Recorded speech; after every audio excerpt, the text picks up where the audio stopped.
Bonjour à tous et bienvenue sur ma chaîne Maki Tuto Scrap. Ça faisait longtemps que j'avais pas fait de vidéo, excusez-moi, j'étais un petit peu occupée avec le travail et la vie privée, donc je pense que je suis pas toute seule.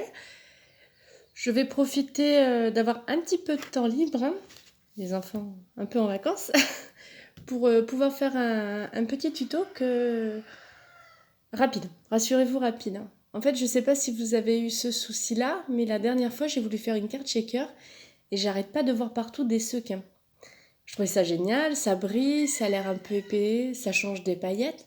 Impossible d'en trouver un magasin. Alors là, grosse déception. Je me suis dit, mais comment tu peux faire alors? Et je suis rentrée chez moi et je me suis rappelé qu'il y a un moment, j'avais acheté, vous avez dû acheter ça aussi chez Action ou autre, hein, des poinçonneuses comme ça. Avec des formes assez rigolotes. Ça, c'est la dernière que j'ai achetée, qui est un petit dauphin, un petit flamant rose. J'en ai avec des paquets cadeaux, des papillons, des... Vous voyez? Et ça donne en fait... Alors, normalement, on fait des... Comme des espèces de petites... poinçons, paillettes, je sais pas comment on dit. Voilà. Et vous savez, on peut les mettre sur les tables. C'est assez sympathique. On peut les coller. Voilà. Moi, des fois, j'en fais même plusieurs couches et ça me sert un peu comme de la marqueterie. Je fais ça pour mes boucles d'oreilles. Après, j'ai plus qu'à vernir. Vous voyez, ça me fait... en épaisseur. J'espère que tout le monde va bien. Je suis désolée, je suis pas chez moi. J'essaie de... Donc voilà.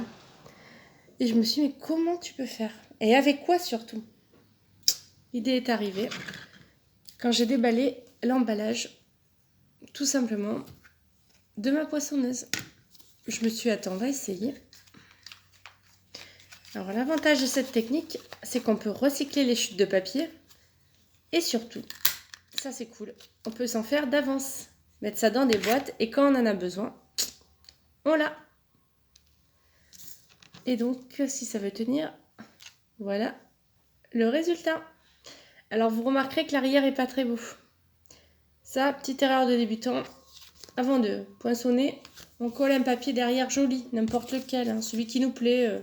Voilà. Et quand c'est sec, on poinçonne, tout simplement. Et vous voyez, j'en ai fait avec différentes sortes et différents cartons. Donc, alors, il ne faut pas du papier fin. Sinon, ça bouge pas bien, c'est pas génial. Et il y a un truc qui marche très bien.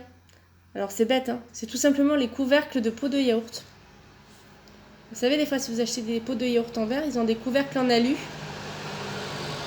Voilà. Désolée pour le bruit, hein. J'ai mon chéri qui arrose les plantes. Et le maïs avec le tracteur, c'est la campagne. Donc maintenant, est-ce que ça marche? Vous voyez, j'en ai plusieurs, juste pour vous montrer, hein, sous un carton. Plusieurs formes différentes, hein. Bien sûr, vous faites comme vous voulez, vous, chez vous. Je tiens juste. Ça marche. Ça se colle pas entre eux. Ça se retourne pas. Et ça fait du bruit. Voilà. J'espère que cette vidéo vous a plu. Et je vous dis à très vite pour de prochaines. Bye bye. Et bonnes vacances pour ceux qui y sont.